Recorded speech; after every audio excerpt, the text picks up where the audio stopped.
Hey, I'm T.A. Charlie, and welcome to The Road to Concord with Professor Joe Bakanovic. Homeroom is on Rumble. You just go to Rumble and search the channels for The Road to Concord. It's one word. When you find it, you go ahead and you click follow. It might mean you got to set up an account, but it's fast, it's easy, it's free. I did it, you can do it.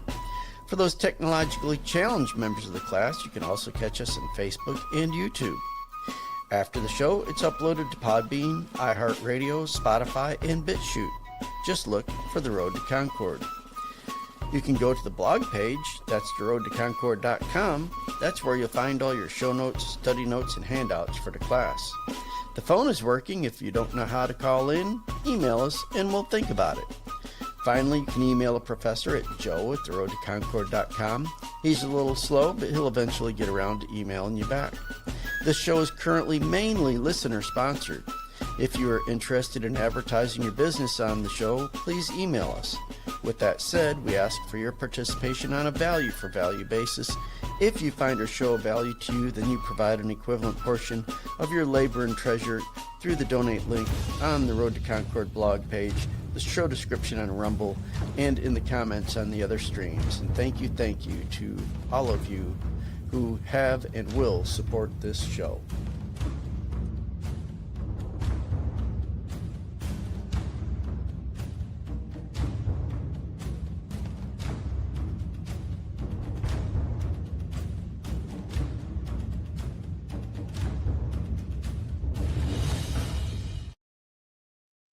Good morning. Welcome to the Road to Concord. Today is Monday, June 15th, 2026. I'm your host, Joe Bakanovic. Today, we will be looking at that video I promised you a week or so ago, and we're going to be discussing rights. This might go a little long today. The break will come as soon as we get done looking at the video I'm going to show you, and then we will come back and we will do a little bit of logic work on what a right is and what it isn't. Before we get going here, I want to show you a few things. I want to introduce the players here. The video I'm going to be using was put together by a gentleman by the name of Warren Smith. His page is the Secret Scholar Society or something like that. He's a bit of a fanboy of a gentleman by the name of Andrew Wilson. Andrew Wilson is a podcaster who's known for hosting some show called The Crucible. He gained notoriety on Joe Rogan's podcast, and he is supposedly a Christian. I'm going to show you today why I seriously doubt that. In the video you're going to see, he's being interviewed or quote unquote debating another gentleman by the name of Tim Pool. That's his picture there. He's an American right-wing political commentator and podcast host, known for live streaming since 2011 when the Occupy Wall Street protests. You're going to see what, just give us a few minutes here. We're just going to jump right into this. Doesn't seem to really know. Okay, hold on. Let me start this again. Now we're going to be doing start and stop quite a bit here in this video, and I want to comment on it as we go through it. But let me set this up. This gentleman here is Warren Smith. When you watch the video, Tim Pool is on the left and Andrew Wilson's on the right in the video. You'll figure them out quick enough. And there's also another young lady in here too. She's acting as a co-host or producer for Tim Pool. And Warren Smith does what we're going to do. He stops the video and makes his commentary. What we have here in this video is an excellent expose on why I say that the libertarian ideal of rights falls apart under examination. All three of these people, Mr. Smith, Mr. Wilson, Mr. Poole, all think they know what a right is. All think they know what logic and reason is. I'm going to tell you right now, none of them have worked through this very well. They are all, how do I be polite about this? They're on very shaky ground. Okay. None of them make their case. Not a one. And I will show you as we go through this video why I'm saying this. And I know it sounds very presumptuous of me. Who are you, Joe? I'm not going to tell you what my qualifications are. I'm just going to demonstrate them as we get going through this video. Warning. I was able to edit out a piece of this, but there is one word early on in the video that I couldn't quite get edited. So, but for the most part, you'll know what's said, but I tried to fix this. Did the best I could. I'm still working with the video editing program. So here we go. Tim doesn't seem to really know what hit him here. You have no right to do shit except whatever you can enforce. All right. First, stop. So this is Andrew Wilson, and he's saying that a right is only that which you can force on others or defend with force. That is literally the fallacy of might makes right. He is making a fallacious statement, and he's asserting it as a fact. That in itself is also problematic, but we're going to continue. Right. Your mechanism is force, and the mechanism against you is force. And so all rights are is force. You're talking about government protections, not rights. No, I'm talking about rights. What is a right? He has not thought this through in this way before, because most people don't go to this level. All right. So here, this is Mr. Smith saying that Tim Pool has not thought through rights, at least not on the level that Mr. Smith thinks Andrew Wilson has. This is where our host in this video, Warren Smith, the gentleman on the screen right now, this is where he starts to show that he has a man crush on Mr. Wilson, Andrew Wilson, because Mr. Smith has not thought through this very well either. Wilson is bullying all the way through this interview, and I've seen several of his other interviews. This is his debating tactic. He just kind of overpowers whoever he's debating. He bullies them. He berates them down or whatever and talks to them as though that he's already won his position. That's a fallacy. That is a force of might makes right. That is not how you win a logical debate. Also, Andrew Wilson's case here is fatally flawed, logically fatally flawed, and we'll prove that in the second half of the show. Continuing. When you encounter someone who has, the reality is rights are recognized as things that we can and must do to survive and maximize potential. I think rights are force, and I think that... You think rights are force? Government rights are protections. What do you mean rights are force? Wait a minute, what? But hang on a sec. Right, to me, is an entitlement absent duty. That's a right.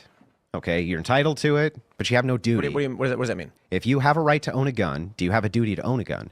All right.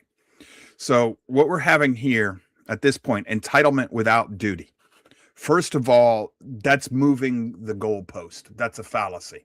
He's already said that a right is force, and force is a right. Now he's telling you that it's actually an entitlement without a duty. Okay, by definition, that's not a right. We'll get on in the second half of the show. We'll get to that, and I'll demonstrate it. But right now, he's also making a false claim, also by definition. So that entitlement without duty is how he defines a right. I'll show you that by the definition of the words he's using, it's a self-contradicting assertion. So at this point, if you understand logic and right reasoning, Andrew Wilson has already lost this argument. And if he were in the logic classes that I had to take in philosophy school, at this point, the entire class would rip him apart. And I mean literally, because even the C students in philosophy class would have seen the contradiction he just made. That is assuming they know the definition of the words he's using here. So let's continue. But do you have a duty to speak? No, you don't have a duty to speak. If you have a right to vote, do you have a duty to vote? So right, so it'd be an entitlement. That's your argument. It's an entitlement, but absent a duty. The line is drawn on two layers by the laws of physics and the legal framework. All right. The laws of physics and the legal framework. This is the libertarian ideal. They are trying to set up a definition for a right that gives them the things they want the definition to say while avoiding the necessity for a transcendent lawgiver. And in a sense, they're trying to avoid God. And this idea of it's an entitlement without a duty, he's using duty in a way that would be better described as liberty. but he's saying you have to do this thing rather than can do this thing. So we'll get to that in a minute, especially in the second half hour, because I do a logical proof that tears this apart. We've got a question on the board from Sailor Son. It says, did the founders think you had a right and duty to own a firearm? Okay, the quick rabbit, but it is associated. It comes up later in this video. The founders believed you had a right to self-defense.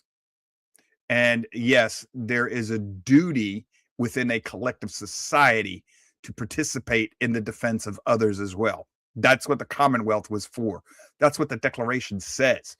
We form governments or communities and societies by a willing act of association, which is a right, the right of association, and we agree to defend each other's rights through the government we establish.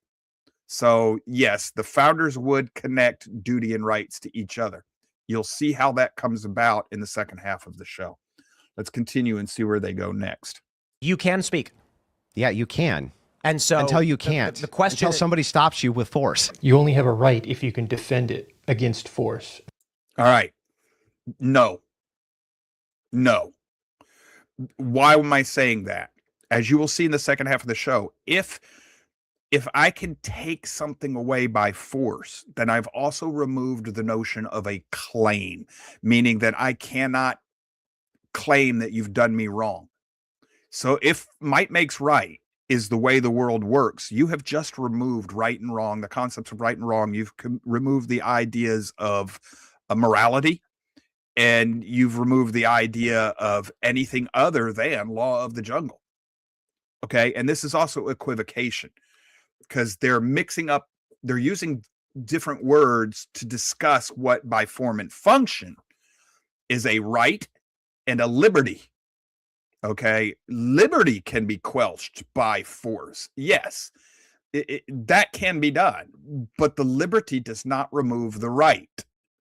Okay. Removing the liberty does not remove the right. We'll address this in great detail in the next half hour. Founding fathers made it clear that we've created this framework, but it's up to you to be able to protect it and keep it.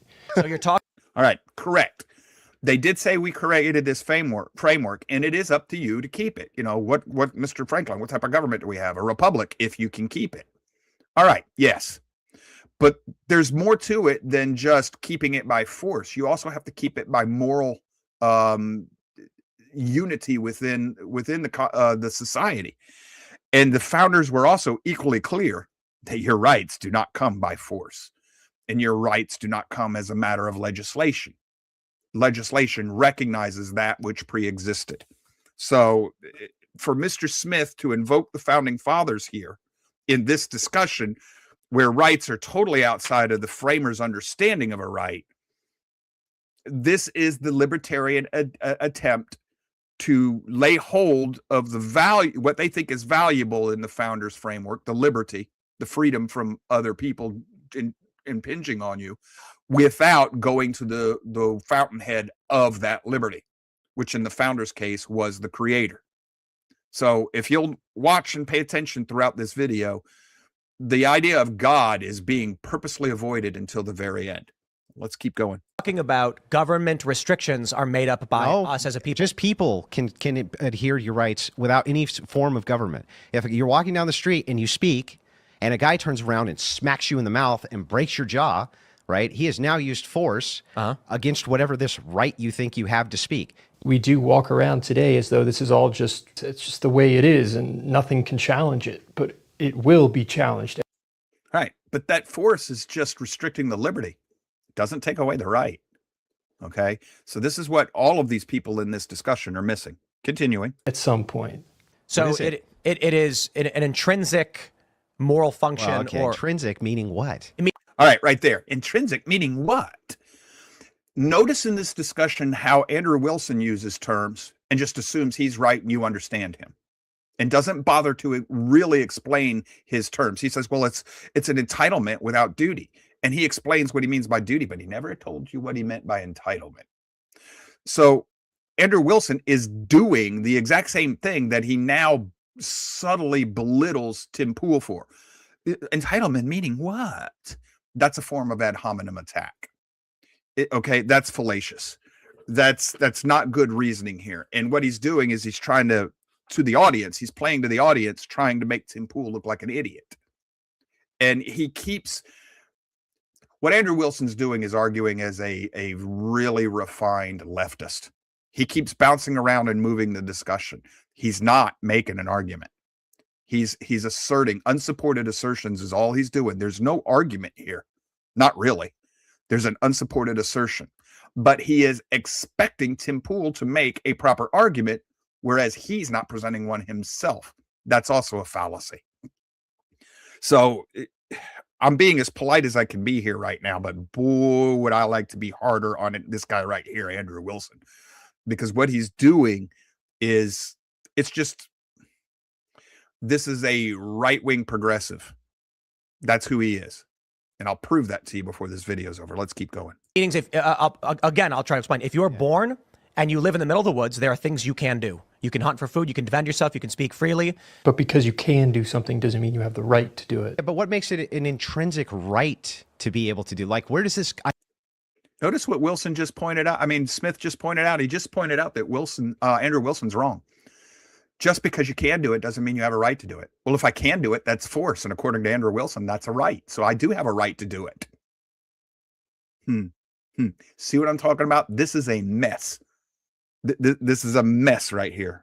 Let's go back just a bit here and continue. What makes it an intrinsic right to be able to do? Like, where does this idea come from other than you axiomatically kind of just say... You say because I can do something, I have the right to do something. It's part of a evolutionary biological structure that resulted in the survival of humanity. Okay, then why do other countries not reflect that evolutionary biological structure with the same rights? All right, why do other countries not do that? That's the fallacy of bandwagon. Okay, you got to be wrong because other people don't agree with you. That's bandwagon, folks. It's an appeal to ad hominem. I mean, not ad hominem, it's appeal to the masses, also known as bandwagon. It's a fallacy. Just because, in fact, most of the time when you're dealing with matters of right and wrong and truth and falsehood, the outlier is usually the one that's correct. The masses are usually wrong. And if you study that, especially in sociology, you'll find that that one's true. So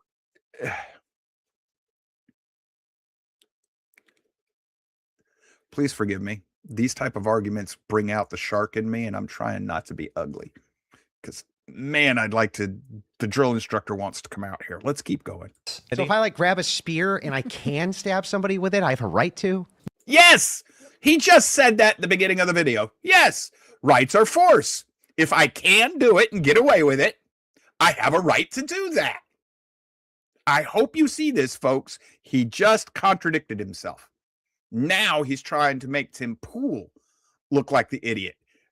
But this is exactly what he said at the beginning of the video. Rights are force. So if I can get away with it and you can't stop me, yes, I have a right to do that, according to Wilson. The legal framework is what prevents you from being able to stab the person with the spear. Wrong. The legal framework doesn't prevent you from doing anything. You want proof? You're only supposed to do 55 miles an hour on this road. How many times have you gone over it? Well, why didn't it stop you? Because the legal framework doesn't stop you from doing anything, which is why the founding fathers said our government will only work for a moral and just people, a moral and religious people, because they expect you to stop yourself from doing these things. And that requires a duty.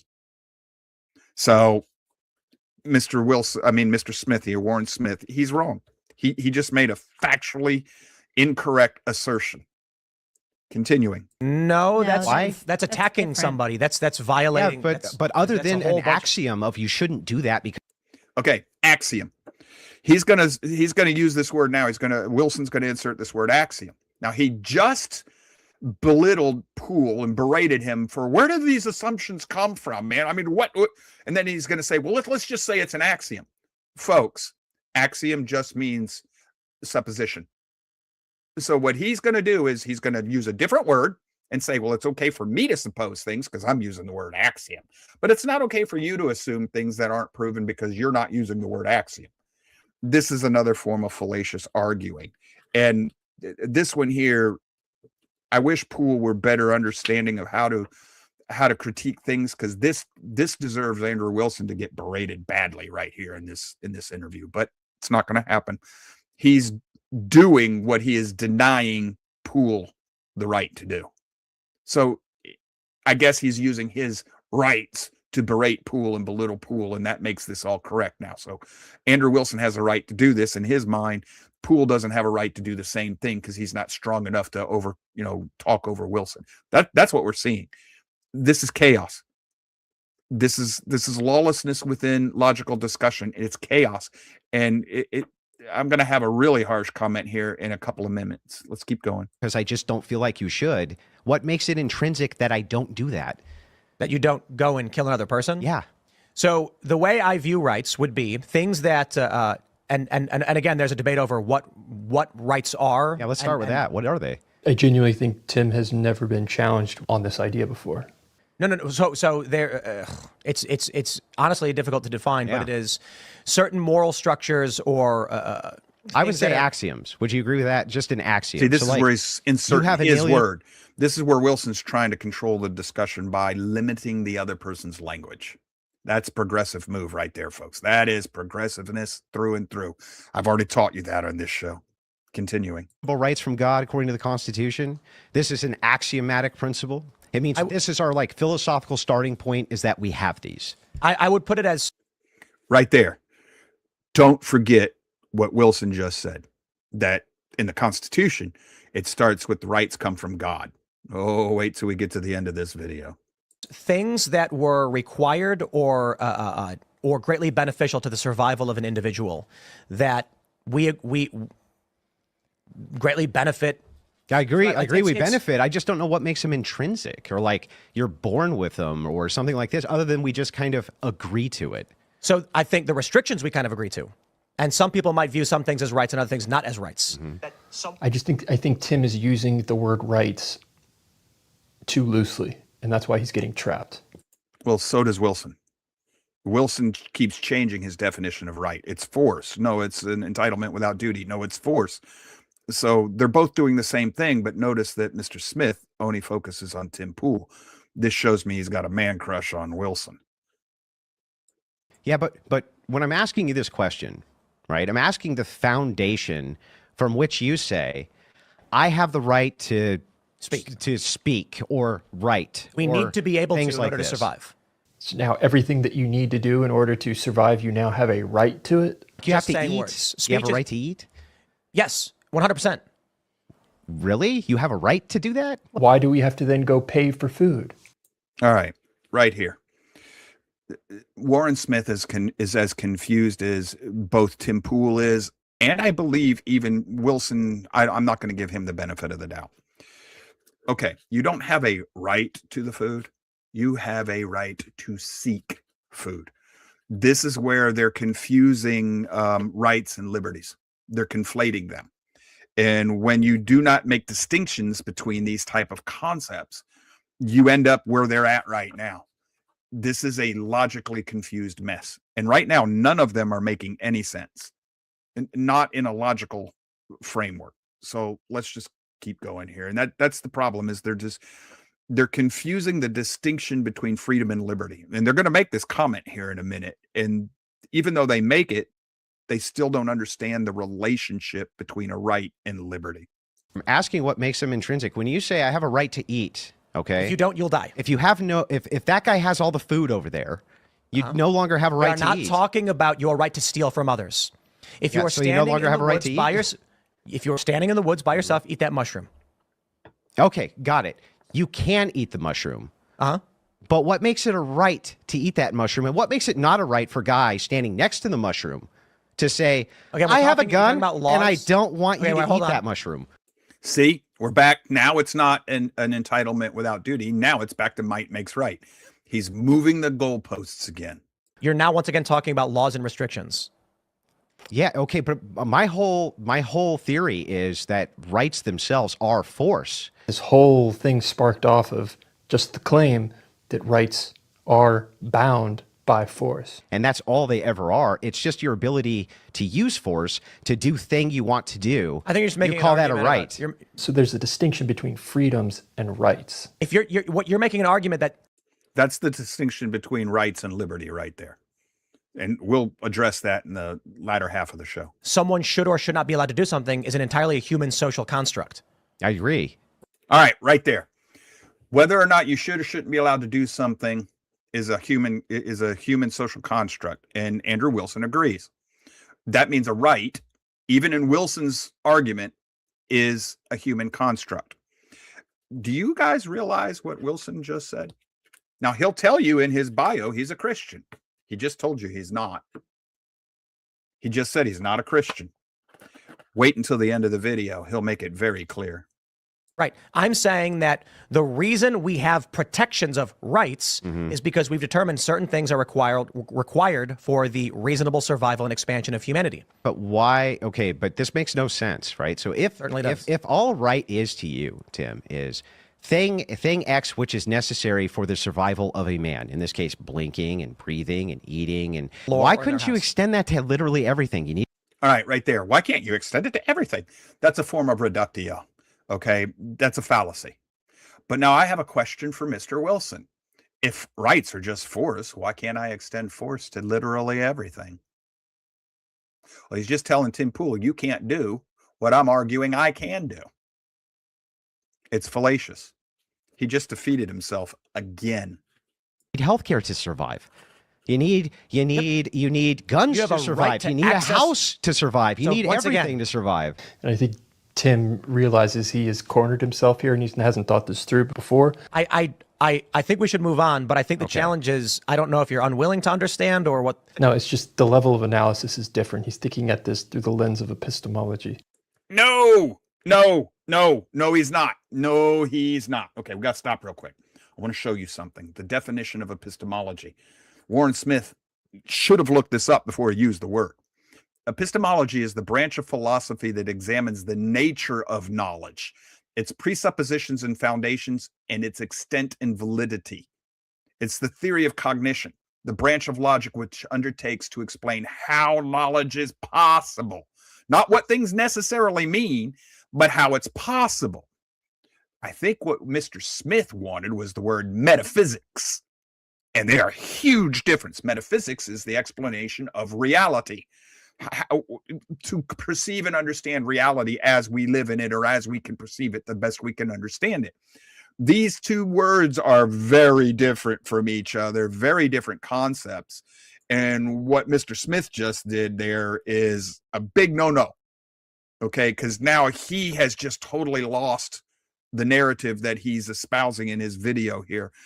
He's lost his audience. If his audience understands right reasoning, he's lost his audience. You have no right to force a doctor to perform surgery on you, but you certainly have a right to ask him for it. Those are just assertions.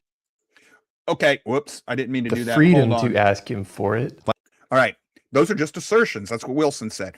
That's all Wilson's been doing this entire show. This entire segment, this video, all Wilson has been doing is to make unsupported assertions, one after another after another.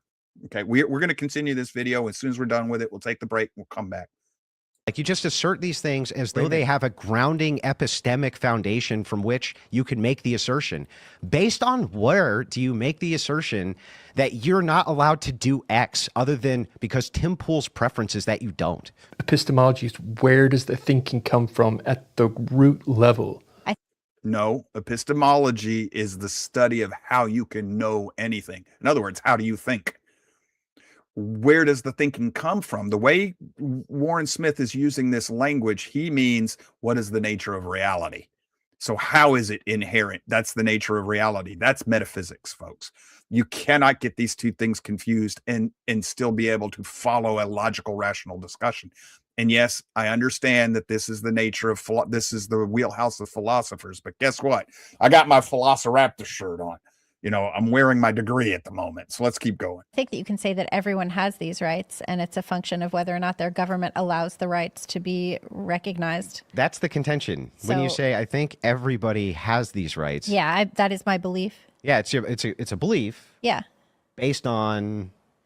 They're going to try and counter this by claiming, well, Andrew, you're saying that might makes right. I feel like that's exactly what he said. Saying might makes right, which is it's beyond that. I think you're making a postmodernist argument for why you should be allowed to do things that other people don't want you to do. It gets really interesting when Tim Pool tries to accuse Andrew Wilson of postmodernism. I'll show you in a minute. Tim Pool's correct. And Warren Smith apparently wants to defend Andrew Wilson. He should have stayed neutral in this discussion, or as neutral as possible, even given his biases. It might be because Mr. Smith is sympathetic to Mr. Wilson. I don't know. I don't care. What they're all seem to be, they all keep coming back to law or this, that, and the other thing. What they're wanting to ignore is the lawgiver. So let's keep going. I think you're making a postmodernist argument for why you should be allowed to do things that other people don't want you to do. I think I think the opposite is true. I would use a justification of God. Some people jump at the mention of the word God, but you can switch out the word God with fabric of reality. No, you can't. No, you can't. If you switch out the word God for fabric of reality, what you're essentially saying is that the universe is God. Well, now you're going to have a problem because you can't show consciousness within the universe. So now you're deism at best. Well, not even deism. You're getting into guyism. Warren Smith is telling you he's not very much of a religious man right here. And you can't, these things are not interchangeable. Okay. The nature of reality in the universe, that's metaphysics. The nature of how we know something, that's epistemology, how we think and can know anything. But the nature of God, that's theology. Now we've got three different things, and Mr. Smith is talking about them as though they're all one. Oh boy, is this a hot mess in a dress. Let's keep going. Which allows the laws of logic to exist. No, you cannot have laws without a lawgiver. That's inherent in the definition of law. And this is the nature of the problem with a libertarian. They want laws without a lawgiver, which means their laws are whatever they assert. They are their own gods unto themselves. Andrew Wilson in this video is the absolute perfect illustration of that point. That's what he's doing. And that's a progressive. That's progressive thinking. I am the master of my own universe. That's satanic thinking.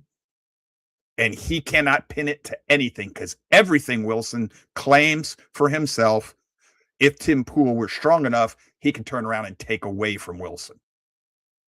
Might makes right. He's already said that. And then he tried to get out of that when they cornered him on it. They should have hammered him into the ground with that, but they didn't. And I would appeal to something which is unchanging and an unchanging standard for moral justifications for oughts. And you could disagree with that, but you have to anchor it to something. Where does it come from? I think you're doing deconstructivist reasoning to argue why. It's just basic philosophy. No, this is not basic philosophy. This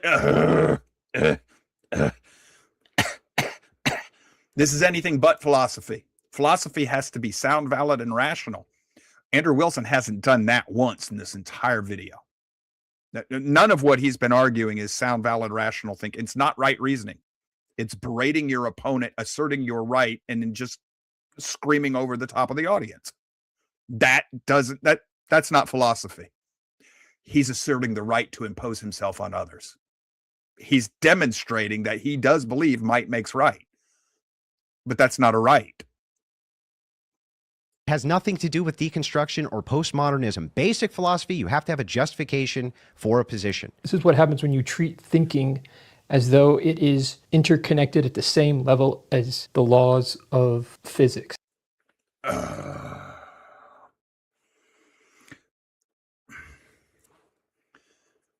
What he means by thinking is reason. If you reason things through, you got to think it through. In other words, reason. It's an equivocal term in the way he's using it, in the context he's using it. Well, that's as good as physics. I've told you before, and this is true. Logic is neutral. I can argue both sides of the same argument with logic. I can make sound, valid, rational arguments for either side of any argument, for either side of any coin you give me. Well, physics doesn't do that. Either that bridge will hold this weight or it won't. Either something is going that fast or it isn't. Physics is concrete. Reason is not. Reason is merely a tool. Yes, it follows rules, but it's the same thing with language. Language is just like it's a form of logic. So thinking, right reasoning is a form of logic. It's an application of the rules.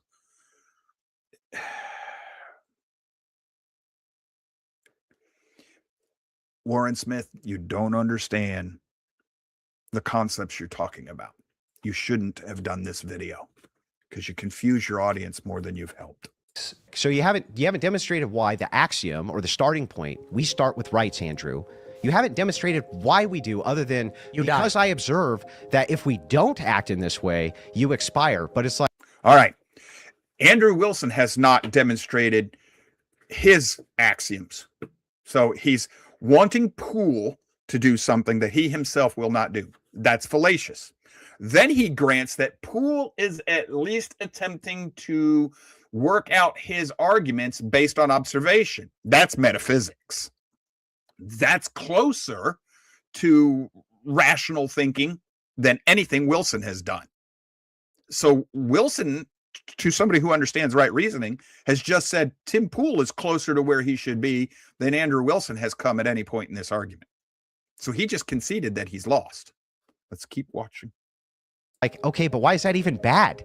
Like, why is that even a bad thing? Why is it bad that humans cease to exist? Yeah, why would that even be a bad thing from the worldview of rights? And many people stop right there at that level because it seems so obvious. Like, oh, okay, if you don't have this right, you die, but you haven't justified why that's even a bad thing. Because humans exist through a pattern of evolution towards, or creation, whichever you decide, to be fruitful. Dinosaurs becoming extinct, why is that worse than human beings becoming extinct? Do you see where he's going with this? Either from an evolutionary standpoint, humans developed to inherit certain requirements to function efficiently. And when these things are curtailed, we see inefficiency and collapse, disease and chaos. This is circular. So you go, okay, we need to bear fruit and multiply. Why? Well, because then we can exist. Why do we need to exist? Because then we can bear fruit and multiply. Okay, but why? Because then we can exist. All right. Tim Poole is not making entirely a certain circular reasoning. It's close, but not quite. Notice he said, because God said so. That entered something into the discussion that Andrew Wilson has to this point intentionally ignored and avoided. But guess what? Andrew Wilson's arguments are also circular. A right is force. No, a right is an entitlement without duty. Well, but a right is force. Those two things are mutually exclusive of each other. Huh? How do you have an entitlement without duty if somebody else can forcibly take it back away from you? There's no entitlement now. There's no right. Haha. Second half of the show, I'll show you that that is absolutely true by definition. So now Tim's bringing in religious worldview. Do you justify rights as coming from God? All right, pay attention to this point. Remember what I just said, that Andrew Wilson acknowledged the founding fathers pin our government and our society on inalienable rights coming from God. Listen close. Yes. Okay, great. Well, then we're fine there. This is where he's got him. As we get to the heart of it then, right here, where we come to this agreement, where I reject this. Bingo. He's got him because he rejects that your rights come from God. He just told you that he rejects the founding fathers. Therefore, he rejects the Declaration of Independence, and he also just told you that he rejects God. He's not a Christian. In fact, he's satanic. Why do I say that? I want my rights to be entitlements, something to which I'm entitled without duty, with no responsibility, liberty without consequence. That's exactly what the devil was demanding in the Garden of Eden. Is I think all the things you just stated are duties. They're duties. They're the opposite of rights. You have a duty. I just think we're having a semantic argument. Well, but semantics are super important. Yes, exactly, Mr. Wilson. You should pay attention to your own words. So we don't speak past each other. So when I say a duty, it's an obligation to do a thing based on the fact that you're commanded to. A duty can also be an obligation not to do a thing, Mr. Wilson. So by constraining the definition of duty, you're trying to direct the argument in an irrational and non-logical manner. You're trying to own the words, which that doesn't work that way unless you give a better definition of this. Now, duty is an obligation to do a thing. A duty can also be an obligation not to do a thing. There can be positive and negative duties. In this case, by God. A right, I would say, is an entitlement absent duty. So if that's the case. Well, he's already said a right is force. So he can't keep changing his definitions. He doesn't get to eat the cake and have it too. All right, right here is where I'm going to remove the video. And real quick, right before we take our bottom of the hour break, when Mr. Poole said that Wilson was making a deconstructive postmodernist argument, Mr. Poole is correct. What Andrew Wilson just did was made an argument to do away with the founding fathers and the basis of the entire Western civilization, which is exactly what postmodernism seeks to do. So when Andrew Wilson said he wasn't doing that, he lied. Now, whether or not he lied out of ignorance or he lied intentionally, I don't know. But what I will tell you is that man claims to be a Christian. What you have there is an antichrist wolf in sheep's clothing, per his own words. He just rejected anything being connected to God, rights, liberties, anything like that, and any connection to God. No Christian would ever make that comment. Charlie, do you disagree with that assertion? That no Christian, no believer in the Yahweh and the Messiah would ever make that comment? Oh, right. Yeah. Because, I mean, oh, gosh, this stuff is a hot mess. Uh-huh. I had a hard time listening to this one before the All right. show when I watched it. Let's take a 3-minute break, Charlie. And when we come back, I got a slide presentation I want to go show you. I'm going to prove Andrew Wilson wrong using his language. That. In fact, And then I'm going to... I've got some libertarian friends I think I'm going to share this show with. Did you see the libertarian ideal in this video? Yes, so clearly. This is why all three people were making it. Because I used to be a libertarian for a short period of time, but it didn't take me very long. And this is, I couldn't express it necessarily in words and logic and stuff, but I knew, this ain't right. This explains it so very well. And the second half of the show is going to even, understand that hammer down. That Tim Poole invoked God, but he's still making a libertarian argument. Right. Yeah. All three of them were libertarians. And this is why I tell you, libertarians cannot agree with anything. Andrew Wilson even made the case for anarchy. Yeah. All right. 3-minute break. We'll come back. We'll continue.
All right, we're back. We're going to run a little long today, so let's just get ourselves right to it. Did a little slide presentation for you. Most of this is logic, but the definition for rights is mine. I don't even like the definition for rights that was given in the 1828 Webster's Dictionary, the definition of rights that our founding fathers used. I don't think they dug down deep enough, and you've heard me explain this before. So let's get going. What do we mean by rights? First, addressing Andrew Wilson's argument that a right is an entitlement without duty. I want to go over this first. So let me do something here and move this where I can see what I'm doing a little better. All right, an entitlement. It is a government program that guarantees and provides benefits to a particular group. That's a modern definition. 2, this is from Wordnick, a right granted by law or contract. That's close to what he means by an entitlement, especially to financial benefits from the government, or the right to have something. All right, the right to have something by contract, right? That is, an entitlement has always been connected to the idea of something that is given or bestowed upon. That, if you go back in an older definition, that's what that has always been. And it comes with our modern one. You're entitled to it because the law says the government owes it to you. Da, da, da, da, da, da. All right. So an entitlement, by definition, the entitlement carries the inherent concept of something that has been granted by an outside authority. Everywhere you go look up definition of entitlement, the only one that will exempt you from the something of authority is right here, the right to have something. Well, where did that right come from? There has to be some sort of outside of authority to this one. All right. So an entitlement, it carries the inherent concept of something that has been granted by an outside authority. If a thing is granted by an outside authority, it can be taken away by that same or another authority. So even if you're granting yourself the right through force, then a despot can come along and take it away from you by force. Hence, there can be no sense of ownership, i.e., property, in the notion of an entitlement, because it rightly belongs to the granting authority, or can be taken away by force. So there's no ownership in this. Now, duty. He mentioned duty, right? That which a person owes to another, that which a person is bound by any natural, moral, or legal obligation to pay, do, or perform. That's the positive source of a duty. This is from Webster's Dictionary. All right, I got that. I'm not going to read the rest of this. You can go back, watch it later if you want. The noun, duty of a noun, forbearance of that which is forbidden by morality, law, justice, or property. That's the negative side of duty. So you have two definitions of duty. Mr. Wilson only wanted that first one, the positive. You're not required to do something. Here, you're told you cannot do something bound by morality, law, or justice. The same binding of the first definition. So what do we have now? By inference, there can be no expectation of entitlement without some corresponding duty. Whether the corresponding duty is positive in the sense that a certain action is required or in connection to the entitlement, or the corresponding duty is negative in the sense that the recipient is required to refrain from some action. Duty is inferred by the concept of entitlement. So when Mr. Wilson says he wants an entitlement without duty, that's not possible. Duty is an inherent inference in the definition of entitlement. Why? I'll show you in a minute. On the other hand, this is because authority granting the entitlement also holds the authority to rescind it. Hence, the ownership of the entitlement is actually the property of the granting authority and not the recipient. So if you've got an entitlement, it's actually the property of the one that gave you the entitlement. Consequently, the recipient of the entitlement has no ownership or property in the entitlement outside of its use, but use within the confines of the restrictions by the granting authority. In other words, so long as the granting authority, you obey his conditions, he allows you to use it. I kind of misworded that right there. That's what happens when you work late at night. So let me put this on a little bit finer point. If I give you an entitlement to your Social Security, you're only entitled to it as long as you meet the requirements of the law. And the law says that you're not entitled to it. What? Yeah, if you go read the Social Security Act of 1935 and 37, you're not entitled to it. They give it to you so long as they want to. So it's an entitlement that you're not entitled to. There are many entitlements that are like this. And I would argue that Mr. Wilson cannot give me a single example of an entitlement that does not infer a positive or negative duty. Because an entitlement, by definition, implies that it comes from a source outside of yourself. And even if you are the source of the entitlement, because you took something by force, then you're only entitled to it so long as you can defend it. And that's the argument that Mr. Wilson is making. Well, don't you have a duty to defend it? So now you have a duty to yourself. Logic makes my case for me here. Any way you want to go with this, there can be no coherent concept of entitlement without duty. It doesn't exist. And by the way, the easiest way to have destroyed Mr. Wilson would have been, a right is just force. Fine. Hitler was well within his rights to kill 11 million people in World War II and during the Holocaust. Joe, it was only 6 million. Well, unlike most people, I remember everybody else that was killed that's not a Jew. The gypsies, the Poles, the Slavs, the gays, the lesbians, the mentally infirm, et cetera, et cetera, et cetera. It was 11 million people. And that was perfectly right. That was a right. Hitler had that right because he could force it. That was Andrew Wilson's argument. I reject that. And even if it was his right, it was only his right so long as he could defend it. Well, that was a duty to defend his right. So, yeah, Mr. Wilson, swing and a miss. Now, I write, this is from 1828. It's a just claim, a legal title, ownership, the legal power of exclusive possession of enjoyment. Okay. I'm not going to go on to too much of that definition. If you go look it up in the 1828, you'll see it's very long, very inclusive, uses a lot of references to the Bible. But by definition, by any definition you read, a right inherently applies ownership, which by logical extension inherently implies property in that right. Property. The exclusive right of possessing, enjoying, and disposing of a thing. Ownership. Down here, the labor of inventing, making, or producing anything constitutes one of the highest and most indefeasible titles to property. In other words, if I can make movable property through the use of my labor, motivated by my will, I have a right to that property. I imparted my will into it through my labor. If you've been with me long enough, you've heard this argument. So this is where the founding fathers made their biggest mistake. They said you are endowed by your creator with the right to your life. The only thing that the creator of the Bible guarantees to us is our free will, freedom of conscience. He might influence it, harden our minds, and soften our minds or whatever, but he never once, ever, anywhere says he'll take it from you. And if I'm going to go by natural law, the law of nature never takes it from you. If I'm going to go by a different God, those other gods, never once, no God that I know of claims to own your will. They all want you to bend your will to them. Nowhere in man's consciousness does a creator of any sort claim your will. Can't, because that is what you are.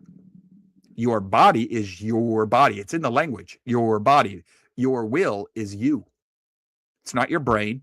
Oh, well, Joe, your will is just a product of biochem. No, it isn't. You can't prove that. And the most advanced neuroscience investigations tell you that the conscious will exists outside of the material matter of the brain and nervous system. They've even weighed it. The soul has a weight. Go research that. So you have something that is yours and yours alone in your will. Nobody else. Say, well, Joe, I could keep you from being able to think what you want to think. That's liberty, folks. That's where we're going next. All right. By definition, property, it inherently implies the liberty to use that property.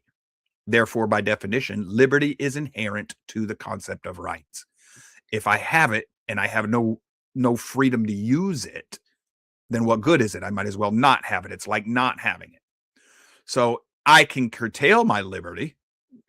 I can do that willingly, or you can infringe on it. You can keep me from thinking by drugging me. Okay. You haven't taken my free will. You have trampled my liberty. You've curtailed my liberty. Those are two different things. This is where Andrew Wilson got screwed up. And I don't think he cares. Liberty, freedom from restraint in a general sense and applicable to the body or to the will or mind. By definition, both positive and negative duty are inherent in the concept of a right through your liberty. There is a positive duty to be a good steward of a right, as well as a negative duty not to trample on the rights of others. You cannot be licentious with your rights, because that will eventually trample on the rights of others. There is duty in a right. That's something that Andrew Wilson wants to get away from. He wants his cake without consequences, and he wants it to be whatever he can enforce on somebody else. He wants to be a god by his own admission. Well, Joe, that's not what he said. That's the logical extension of his argument. Now, also by definition, the concept of a claim is inherent to the concept of rights. Whereas a right implies property, and property implies the liberty to use that property, then a right must also include the claim to that property, meaning that it's mine, I can assert ownership. This is because the right cannot be taken away, only the liberty to use it. Thus, the claim to the right exists inherently within the right. Whether you're allowed to use it or not, the right still exists. Therefore, the claim to be able to use it once again freely is inherent in the property of the right. This also makes the claim a form of property as well. You can never lose your claim to your liberty, okay? And because the liberty is connected to the right. So the right to life is connected to your right of conscience, your free will. You need your body to sustain your will and to exercise your will. I've gone through this argument before on this show in great detail. Claim, a demand of a right or supposed right. Okay, that means this is the basis of law. If somebody tramples my liberties, they haven't trampled my right. They trampled my ability to use my rights or to exercise my rights. Now I have a just claim. I can go to a court and say, hey, I want my liberty to my right back. All that remains now is determine under which set of laws we claim our rights. The law and the corresponding lawgiver or givers by which we claim our rights establishes the boundaries of those rights. Now pay attention to what I mean here. Law, in general, from the 1828 dictionary, a law is that which is laid, set, or fixed, like statutes or constitution. All right? This is number 2 from the law in the 1820s. There's a whole bunch of them. Number 2, municipal law. It's a rule of civil conduct prescribed by the supreme power of a state, be it a king, a Congress, whatever. And it's commanding what its subjects are to do and prohibiting what they are forbidden to do. And that doesn't make them do it or keep them from doing it. It just prescribes the boundaries under which you are allowed to operate freely. It's prescribing the extent of your liberty. So you can exercise your rights liberally within the confines of that law. It's also known as civil law. So there are civil rights. This would also include human rights. Human rights is a civil law disguised as a natural right. It's another term that they use to wrest natural rights away from the natural rights is connected to God crap. It's all secular humanism trying to take the divinity of the creator and his connection to his rights away from us. But it's still civil law because it's all done by man. Law of nature. It's a rule of conduct arising out of the natural relations of human beings established by the creator and existing prior to any positive precept. So it exists before society existed. It is an inherent aspect of man. This is what the human rights is wanting to get away from. Now, some people could look at this and say, well, no, this is just nature because nature's God and blah, blah, blah, blah, blah. That's actually another form of civil law. That's one person arguing their reasoning over another by their observation of nature. That's an Andrew Wilson argument, because it's essentially saying that the lawgiver in natural law without a God is me. It's my interpretation of natural law, therefore I'm the not lawgiver. Here, the lawgiver is God. Yes, I understand that that leaves us over which God and how do you interpret that. That's a different subject. It might not seem like it, but it is. Now we're arguing over who is the real creator. You're not saying there is no creator. You're saying, how do I find him and how do I know him? That's something that can be, that's metaphysics and theology. That can be pursued, and you can actually come down with a fairly reasonable argument over who the one true creator is with a great degree of certainty. But if you're just going to look at nature and interpret what you want your way, well, I'm sorry, that's you being you. You're being your own God again. Then there's the moral law, a law which is prescribed to men their religious and social duties. In other words, their duties to God and to each other. Again, that's going to come down to which God. Of the legal sources listed, only one is free from human manipulation, that of the creator. Now, which creator? I don't, all religions can be manipulated, but the teachings of the one true creator cannot be. And that's the source by which you can find him. Different show. This leaves a great deal of room for contention, as there can be only one creator. So how are we to decide who is the one creator? We'll leave that discussion for another time. All we know is that short of claiming our rights from the creator, they can never be inalienable and inherent, and thus can never be assured, and thus not a right, because you cannot have property in them. Now they are entitlements, which is what Andrew Wilson really wants. Your rights are subject to his granting and taking away. That's what he's ultimately after. Inalienable. Unalienable, that cannot be legally or justly alienated or transferred to another. Okay? There's legal language connected to inalienable. Your will cannot be justly taken from you. Otherwise, if it is unjustly taken, you have a claim to go before the magistrate or whatever court there is. And this is why Christians, one of the very first things they did, even Jews, Yahweh's people, wherever they go, they set up courts of law. This is inalienable is also is a parallel term for inherent and intrinsic. So this is where Andrew Wilson was trying to avoid this connection to a right. Because the minute that happens, the satanic spirit that is influencing him loses its debate. Because the minute it's inalienable, you're born with it. It's something it's in connection with you. You are it. That's your will. Well, that comes from the creator. He's the only one that can create a new spirit, soul, will, etc., etc. So, in conclusion, I want to go this way. You have a lawgiver. This is how you're going to decide what your rights are. Is your lawgiver the creator? Is it nature? Or is it man? Choose your lawgiver. Now, what type of law? Is it going to be revealed law? Well, that's fixed. Is it going to be natural law? That's subject to interpretation. Is it going to be civil law? Well, that's transient. Now, you go over there to the creator, a lot of religions are transient and open to interpretation. So when you find a religion that changes over time and can be subject to interpretation, you have not found the revealed religion. The revealed religion is going to be fixed. Epistemology. That is, how do we know that these things are true? What's the nature of knowledge? How can we understand that this is the metaphysics? By what way do we gain our knowledge? Either by revelation, the creator comes into the universe and gives it to us, by observation, when you observe nature, or by statute, man-made laws. And then finally, obedience to. What's it going to look like? This is where I make my different arguments. Morality is obedience to the fixed, revealed law of the creator. Virtue we'll come back to. Ethics is obedient to the transient statutes of the civil law, the transient civil law. Virtue can go one of two ways. Virtue can follow morality or ethics. It cannot do both. Because look, civil law is transient, revealed as fixed. That tells us that over time, civil law is going to bounce around. Sooner or later, it is like abortion. Abortion contradicts the fixed law of the Creator. It's murder. By definition, it's murder.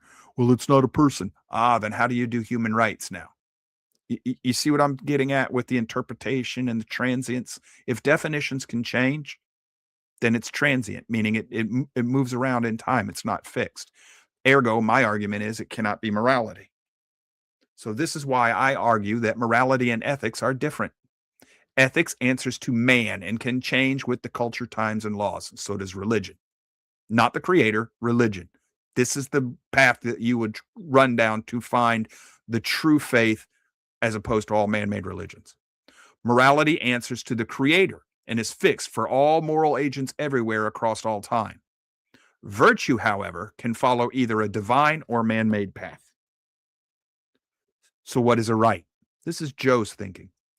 I would argue that a right is that which is inherently and inseparably belongs to an individual and which cannot be justly taken away from that individual, whereas justly is directly connected to conformity with the transcendent and therefore moral law of the Creator. So in other words, a right is that which the Creator gives you and not even He will take away. Furthermore, a person has property in their rights, which inherently includes the liberty to use that property in whichever manner they please, so long as they honor their corresponding duty not to trample the rights of others. And I could have added their duty to the Creator as well. What is not a right? I would argue that all other rights are more accurately defined as entitlements, civil rights, human rights, etc., whereas they are derived from an outside authority, be that a king, a governing body, a communal agreement, even a thug. Furthermore, as entitlements are granted by an outside authority, they cannot be an inherent part of an individual, and thus they cannot be considered to be property. Property has to be connected to something that is inherent to you. So my property in my computer comes from the fact that I used my free will to use my body to do labor, to earn money, which I then willingly contracted with another individual to give that money, which was a representation of my labor, which was a representation of my will. I gave him that money in return for the computer, which he acquired in the same manner.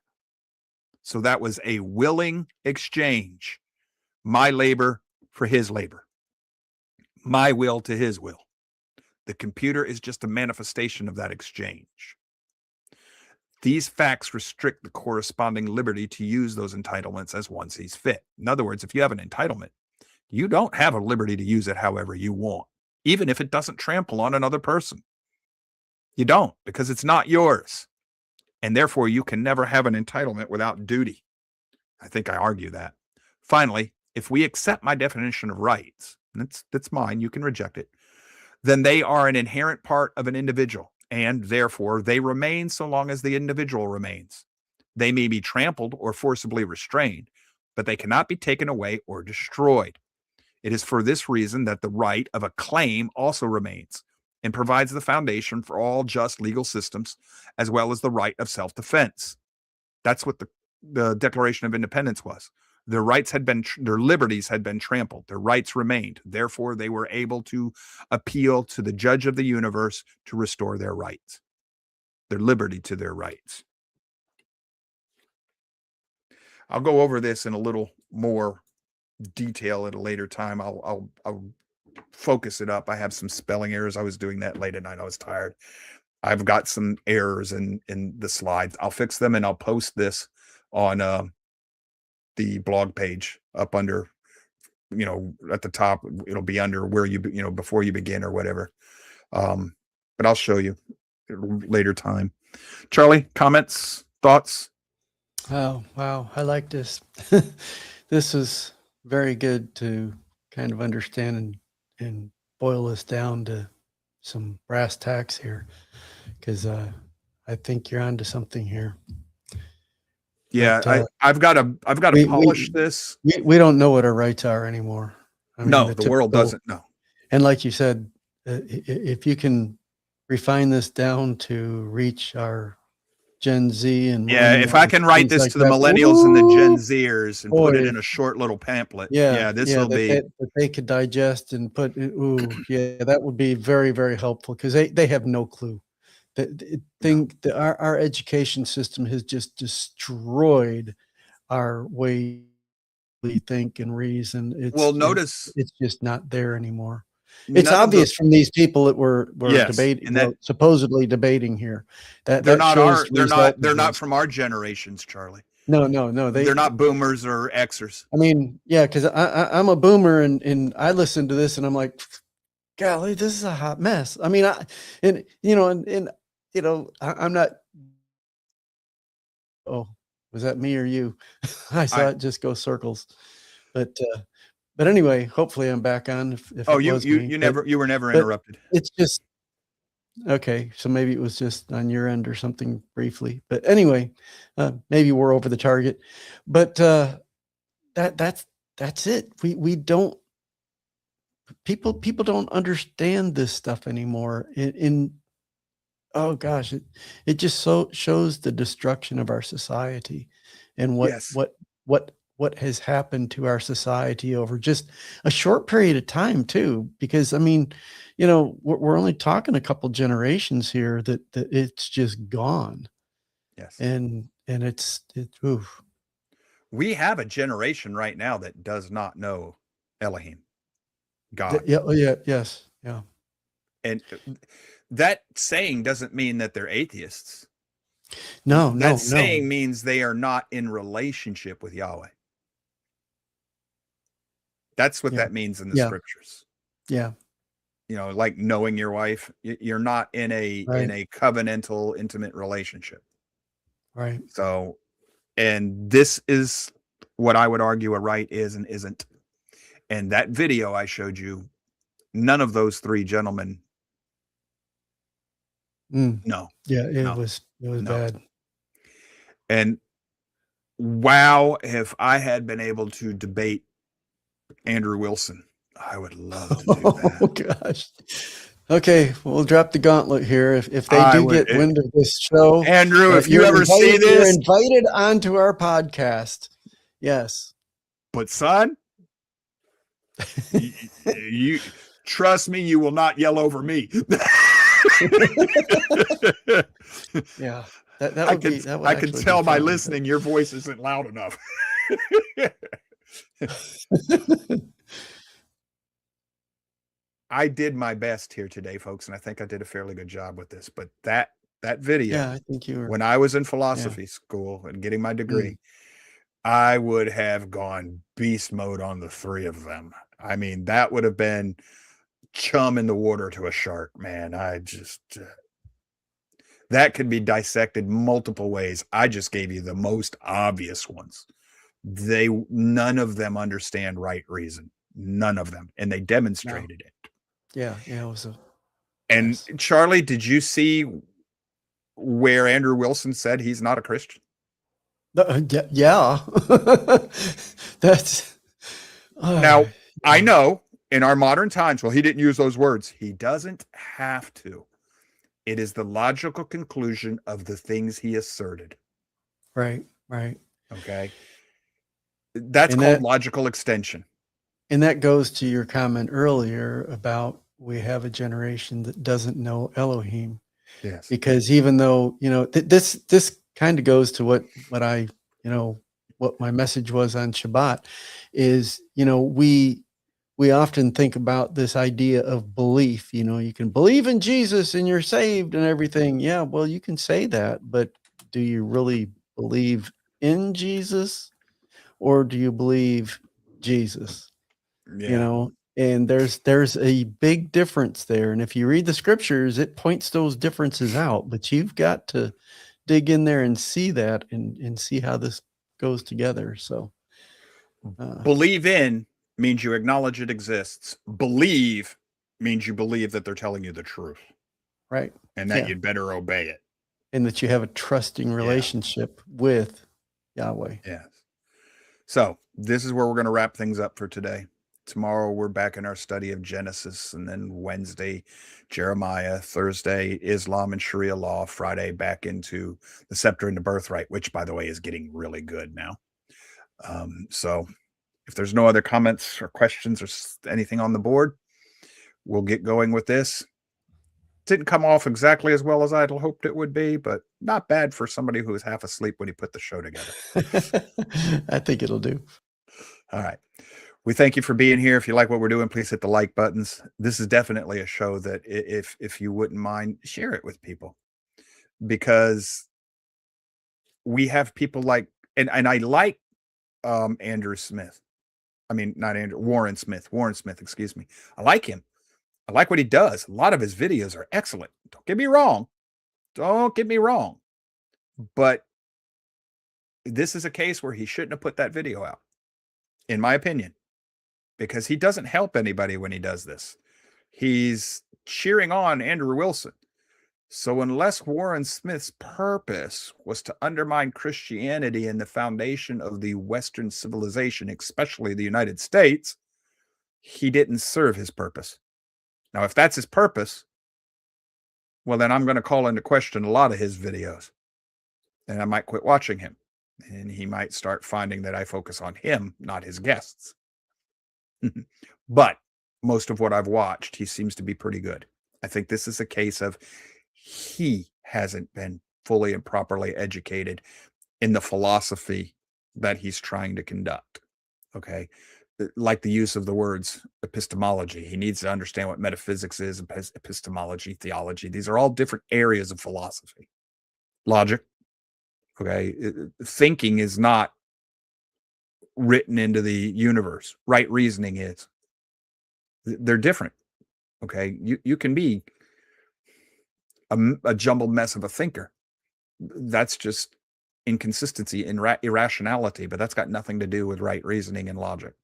So if you like what we're doing, hit the like buttons. If you haven't already done so, make sure you subscribe, hit the bell. I do have some unscheduled stuff coming up in the next few weeks. You don't want to miss that. Otherwise, until we see you again, y'all stay safe. Take care. We love you. Thank you for being here. Bye-bye.